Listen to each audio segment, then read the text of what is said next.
Jason and I are still married. It's by name only. It's not like he remembers our life together. I mean, he was just about to marry Elizabeth, and he might still marry Elizabeth. So, yeah, Mom, I guess the right thing to do would probably be to sign the divorce papers.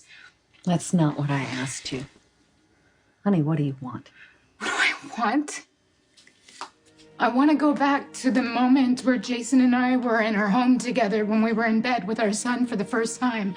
I want Jason to not answer the phone from Bernie. I want this Jason to be the Jason that I fell in love with. I want to spend the rest of my life with him, happily ever after with Danny. That's what I want. But I'm not going to get it, Mom. I can't. All right. Just consider that maybe this is a blessing.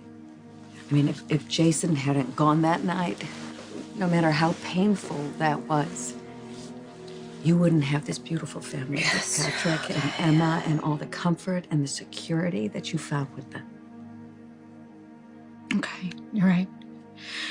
You're right. If Jason would not have gone away, I wouldn't have found Patrick, and I wouldn't have fallen in love with him, and that would have been a terrible, terrible loss.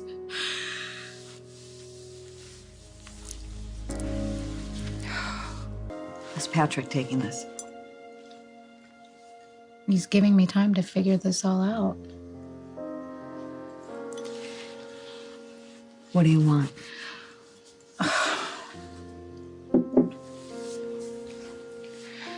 There are other people involved. This isn't just about me. There's Patrick and Elizabeth.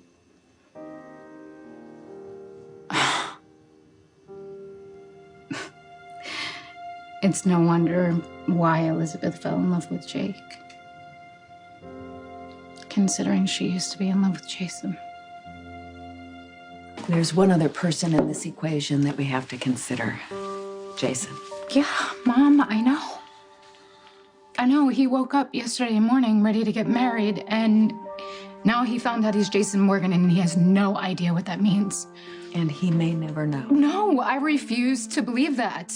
I can accept the fact that Jason and I may never be together, that too much time has passed and our lives have gone in different directions, but for Jason not to remember who we were to each other and how much we loved each other and the 100 million experiences that we shared, good or bad, I'm sorry. I can't take that.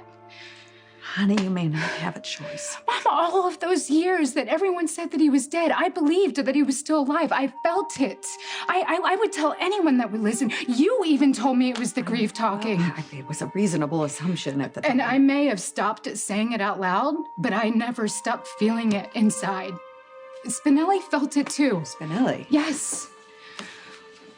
Yes, I was just talking to Spinelli about this the other day. I told him that I still felt Jason, and he said he understood. And he did. But he felt it spiritually. But Mom, I felt it physically here in my heart. So I have to believe, despite everything that Jason has been through, everything that has been done to him, I have to believe that Jason felt it too.